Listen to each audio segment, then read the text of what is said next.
Neste sentido, a pregação de Jesus que aparece nesse texto, e aparece mesmo, é a pregação pelo reino de Deus e a pregação a respeito do Filho do Homem.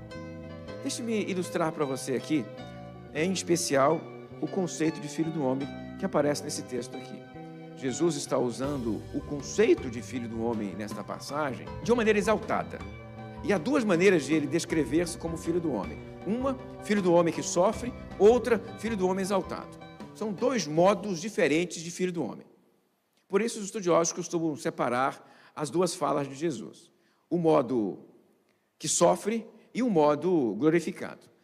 Neste caso aqui, é o Filho do Homem glorificado. Este Filho do Homem que aparece na fala para o Natanael é o Filho do Homem que vem com as nuvens, soberano, glorioso, majestoso. Agora, com muita insistência, Jesus também fala do Filho do Homem que sofre, do Filho do Homem que padece, do Filho do Homem que vai dar a própria vida, dar o próprio sangue em Jerusalém, lá no ano 30. Então, me entenda aqui, que o que nós estamos percebendo na fala de Jesus é a transição entre ele em vida, durante o seu ministério, como o Filho do Homem sofredor, apontando para o momento posterior, após a sua morte e ressurreição, na parousia, na figura do Filho do Homem glorificado. Aquele do Apocalipse é o glorificado. Aquele que morre na cruz é o sofredor. É o mesmo ser, é a mesma pessoa, é o mesmo Jesus, mas em dois momentos diferentes. Jesus em vida é o Filho do Homem que sofre. Jesus na parousia é o Filho do Homem que amedronta e assusta. Que resposta dar para um convite desse tipo? Que resposta você daria para um convite desta natureza? Vem e me segue. Vem e me segue. Eu quero apontar primeiro as respostas equivocadas à chamada de Jesus. Resposta equivocada número 1. Expectativa frustrada. Mas não era isso que eu esperava. Eu não esperava esse homem. Sim, os judeus esperavam. Mas o que o Natanael diz aqui, num certo momento, é: mas logo ele, não tem um outro para mandar? Que tenha nascido num lugar diferente?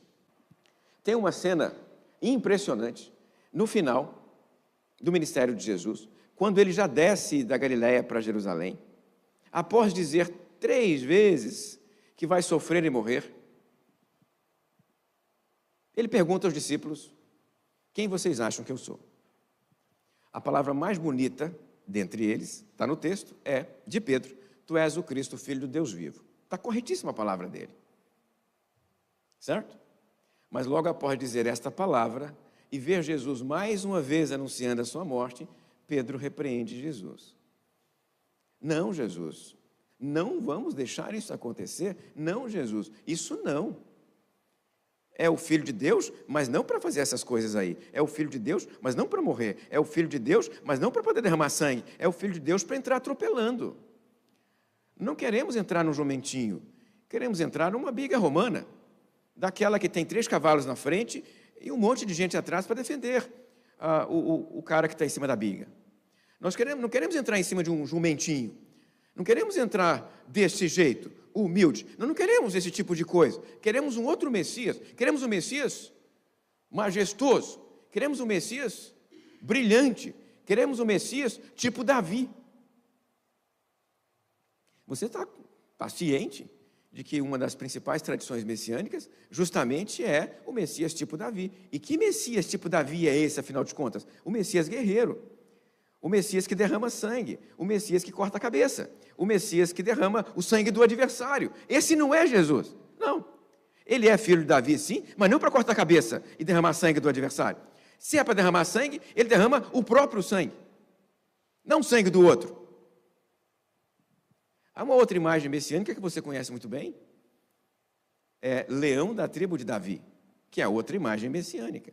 O que um leão faz? Um leão morde, um leão estraçalha, um leão arranca pedaço, certo? Jesus bate no peito e diz o quê? Eu sou ovelha que vai para o matadouro. É ovelha. Ovelha que derrama o próprio sangue, ovelha que vai para o sacrifício, Ovelha que morre. Estão percebendo o que está acontecendo nesse caso aqui? O problema é expectativa frustrada. Os discípulos tinham uma expectativa, Jesus está anunciando uma outra coisa. Os judeus querem um negócio, Jesus entrega uma outra coisa. Ele tem um caminho e o Pedro quer outro caminho. Há muitos estudiosos, inclusive, que dizem que o ato de Judas lá no final é um ato resultado de expectativa frustrada.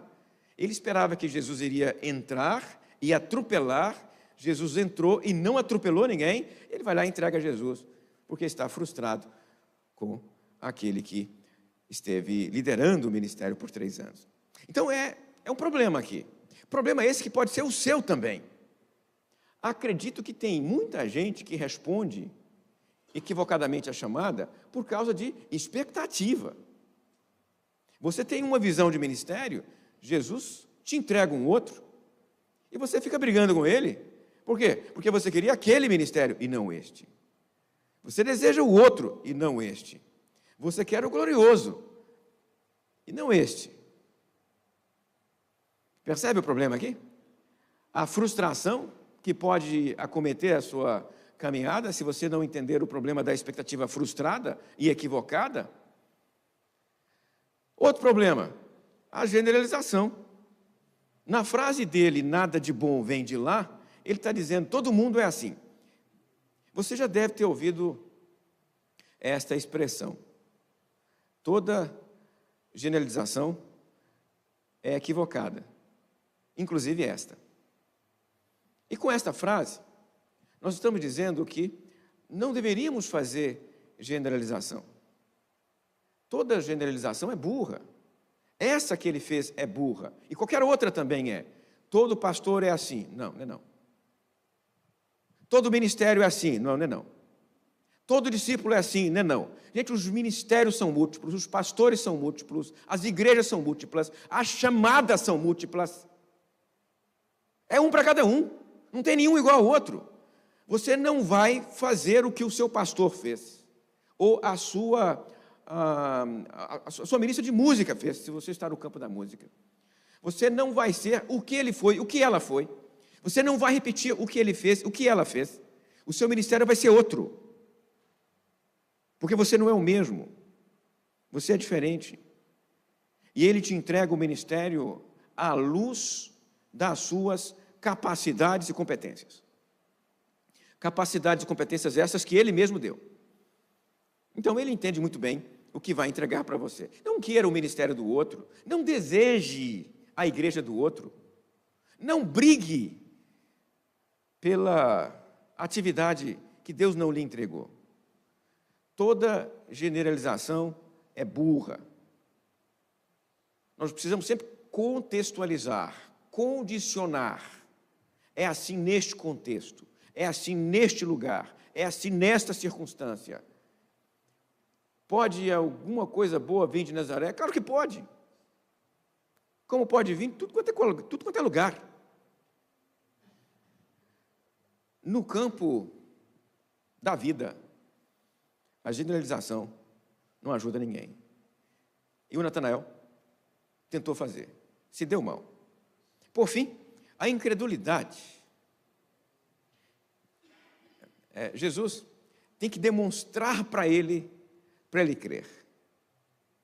Tem que dizer para ele crer. Jesus faz um milagre ali, pequeno milagre, mas fez. Dizer o que ele estava fazendo num certo contexto, num certo lugar, possivelmente ninguém viu. Me entenda aqui, Natanael estava em algum momento debaixo de uma certa figueira, fazendo alguma coisa, e você vai encontrar nos comentários as sugestões mais diversas. Alguns dizem que ele estava orando, outros dizem que ele estava jejuando, outros dizem que ele estava... Por quê? Porque Jesus falou que ele é um homem de valor, então não estava fazendo nada de errado. Nada de errado lá debaixo da figueira, me entendam. Então devia ser uma coisa boa, certo? Orando, jejuando, lendo a Torá, sei lá. Lendo a Torá não, porque eles não levavam o livro na mão. Mas alguma coisa ele estava fazendo debaixo da figueira e ninguém viu. Era um lugar secreto do Natanael. Jesus abre a boca e faz um milagre. Eu vi você debaixo da figueira. Aí o Natanael acredita. Ah, Jesus, tu és o Filho de Deus. Mas só porque eu disse isso, você creu? Está percebendo o que está acontecendo aqui?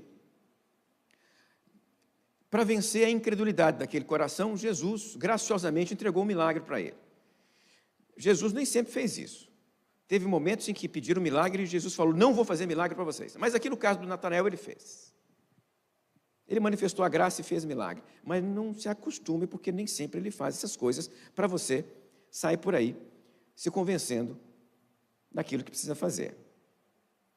Jesus não alimenta a nossa incredulidade, e isto é alimentar a incredulidade. Veja só, uma vida que depende de milagres para responder ao chamado é uma vida de incredulidade. Esse tipo de prova, que nós chamamos de prova de Gideão, é uma prova de incredulidade. Pedir provas de Gideão é alimentar a incredulidade. Faz isso, eu creio. Não, agora faz isso aqui.